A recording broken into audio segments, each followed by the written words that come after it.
CBSE words में आपका स्वागत है। इस वीडियो में हम क्लास 6 मैथ्स का 4th चैप्टर जिसका नाम है बेसिक ज्योमेट्रिकल आइडियाज उसकी एक्सरसाइज 4.2 डिस्कस करेंगे। इसमें पहला क्वेश्चन है classify the following curves as. तो आपको बताना है कि कौन सा कर्व ओपन है कौन सा क्लोज है। देखो कर्व क्या होता है, आपने पेंसिल या पेन लेके कुछ भी ऐसे ऐसे घुमा के बना दिए, कर्व बन गया। ओपन कर्व क्या होता है कि आपने कहीं से बनाना शुरू कर दिया और इसको ड्रॉ करके कहीं खत्म कर दिया, ये ओपन है। क्लोज में क्या होता है, जहाँ से आपने बनाना स्टार्ट किया था, जैसे आपने यहाँ से बनाना शुरू किया तो कहीं भी घुमा के ले आके जहाँ से बनाना शुरू किया था वहीं आके आपने ख़त्म कर दिया, तो ये आपका क्लोज हो गया। ठीक है। ओपन की निशानी क्या है कि ओपन कर्व के दोनों किनारे आपको दिख रहे होंगे, स्टार्ट और एंड पॉइंट आपको दिख रहा होगा, या सिंपली हम कहते हैं उसके एंड्स, दोनों एंड्स आपको, दोनों किनारे आपको दिख रहे होंगे। जैसे इस कर्व में देखो, यहाँ पर आपको एक किनारा दिख रहा है, ये किनारा दिख रहा है, तो इस तरह से दिख जाए तो समझ लो ओपन है।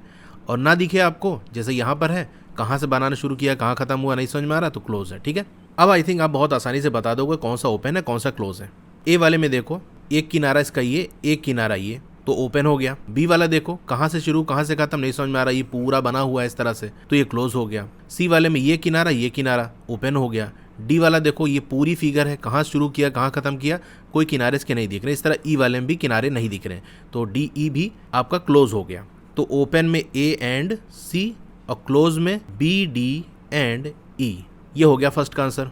मैथ्स की और वीडियोस देखनी है तो वीडियो के नीचे आपको मोर लिखा होगा, वहां क्लिक करोगे। एक बार और मोर पे क्लिक करना है तो डिस्क्रिप्शन ओपन हो जाएगा, यहाँ पर आपको चैप्टर वाइज प्लेलिस्ट का लिंक मिल जाएगा, वहां से देख सकते हो। Question number 2, draw rough diagrams to illustrate the following. तो आपको डायग्राम बनाकर दिखाना है। ए वाले में कह रहा है ओपन कर्व, तो ओपन कर्व कुछ भी बना सकते हो आप, जैसे ये मैंने ऐसे करके बना दिया तो दोनों किनारे इसके दिख रहे हैं तो ओपन हो गया। क्लोज वाले में जहाँ शुरू करे वहीं खत्म करना है, जैसे आपने इस तरह से करके ये लाके यहाँ मिला दिया, खत्म, तो ये क्लोज कर्व हो गया। Question number 3, draw any polygon and shade its interior. तो कोई सा भी आपको पॉलीगन बनाना है। पॉलीगन कैसे बनता है, पॉलीगन लाइन सेगमेंट से बनता है, यानी सीधी स्ट्रेट लाइन को मिला मिला के पॉलीगन बनता है। कम से कम 3 लाइन चाहिए होती है एक पॉलीगन बनाने के लिए। और हाँ, पॉलीगन की दूसरी बात, स्ट्रेट लाइन से बनता है और ये क्लोज्ड होता है, तो लाइन सेगमेंट का यूज करके बनाते हैं और क्लोज फिगर होती है ये, यानी क्लोज कर्व होता है। तो कम से कम 3 आपको लाइन सेगमेंट यूज़ करने पड़ेंगे तभी आपका एक पॉलीगन बन पाएगा। उससे ज़्यादा भी आप यूज़ कर सकते हो, जैसे एक स्ट्रेट लाइन, चलो मैंने ये बना दी और एक ये बना दी। स्ट्रेट लाइन आपको बनानी है, स्केल से आप बना लेना ताकि आपको सीधा बने, और ये और इसको ले आके मैंने यहाँ मिला दिया। ठीक है। तो देखो 4 लाइन सेगमेंट का मैंने यूज़ किया और ये कर्व आपका पूरा क्लोज है, तो ये पॉलीगन बन गया। इंटीरियर इसका शेड करना है। अब इसकी बाउंड्री के अंदर जो चीज़ आ रही है वो उसका इंटीरियर कहलाएगा, जो इसके बाहर होगी वो एक्सटीरियर होगा, और जो उस लाइन पे होगी पॉलीगन वाला जो लाइन सेगमेंट बना है वो ऑन द पॉलीगन कहलाएगा। तो इस तरह से आपको पेंसिल से शेड कर लेना है, ध्यान रहे उस लाइन से बाहर ना निकले। तो थर्ड वाला भी आंसर आपका हो गया।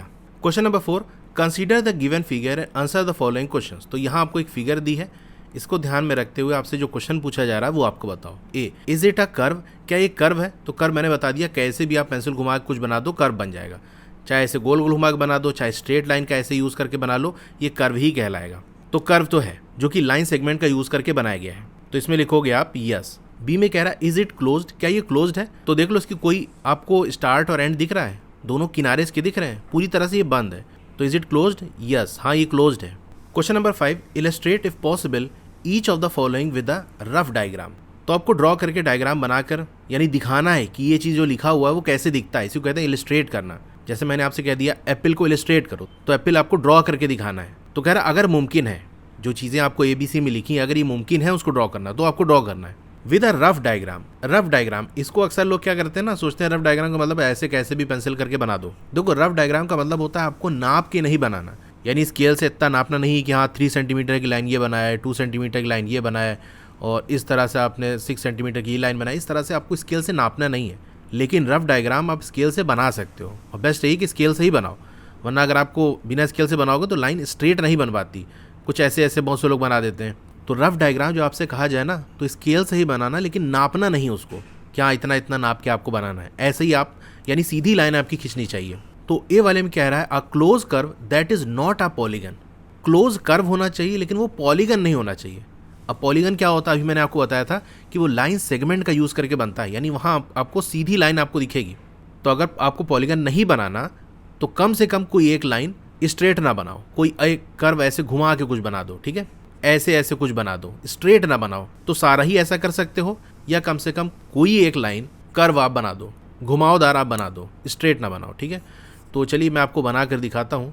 ए वाले में चलो एक लाइन मैंने ऐसे बना दी और एक ऐसे बना दी और इसको ऐसे घुमा के मैंने बना दिया। तो देखो कर्व भी है, ये क्लोज भी है और ये पॉलीगन नहीं है। अगर पॉलीगन कब होता है, जब ऐसे ऐसे बनाकर तीनों लाइन मेरी स्ट्रेट होती, तीनों लाइन सेगमेंट होता, तब ये पॉलीगन बनता। पॉलीगन हमको नहीं बनाना, तो ए में इस तरह से बना सकते हो और जैसे भी आप बनाओ ऐसे ऐसे करके, कैसे भी करके ऐसे भी घुमा सकते हो। ठीक है, ये भी बन गया एक क्लोज कर्व है और ये पॉलीगन नहीं है। बी वाले में कह रहा है an open curve made up entirely of line segment. Open curve आपको बनाना है, यानी कर्व हो कैसा, ओपन हो, लेकिन लाइन सेगमेंट का यूज करना, सीधी सीधी लाइन आपको खींचनी है। ओपन होना चाहिए, इसका मतलब दोनों उसको किनारे दिख रहे हो।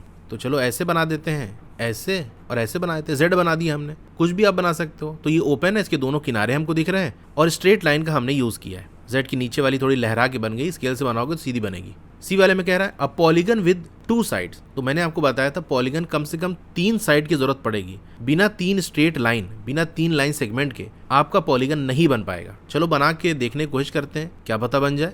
तो एक स्ट्रेट लाइन मैंने ये बना दी, दूसरी चलो मैंने ये बना दी, तो 2 साइड हमारे हो गए। लेकिन ये ओपन है, पॉलीगन तो क्लोज होता है, दोनों किनारे इसके दिख रहे हैं। तो 2 साइड का आप यूज करोगे, 2 स्ट्रेट लाइन का यूज करोगे तो क्लोज कर्व आपका नहीं बनेगा। और पॉलीगन एक क्लोज कर्व होता है जो कि लाइन सेगमेंट से बना होता है। अगर स्ट्रेट लाइन ना यूज करना होता तब तो ऐसे घुमा लेते और एक लाइन ऐसे घुमा लेते, बन गया था दोस्त। लेकिन स्ट्रेट लाइन यूज करोगे तो नहीं बन पाएगा।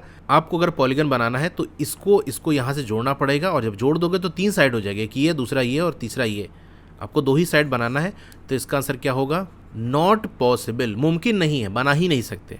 तो ये एक्सरसाइज हमारी कंप्लीट हो गई। आपको एक्सरसाइज या ट्राई के सोल्यूशन देखना है तो मेरी वेबसाइट है www.estudywala.com, वहां विजिट करके देख सकते हो। और भी ट्राइज या एक्सरसाइज के क्वेश्चन के सोल्यूशन की वीडियो देखनी है तो इस तरह से आपका मोबाइल होगा, पहले वीडियो को लाइक कर लो, तो लाइक का बटन है, और चैनल को सब्सक्राइब कर लो, उसके बगल में एक बेल का आइकन है, उसको दबा के ऑल पे क्लिक कर देना है। इससे नई वीडियो आते ही आपको मैसेज आ जाएगा।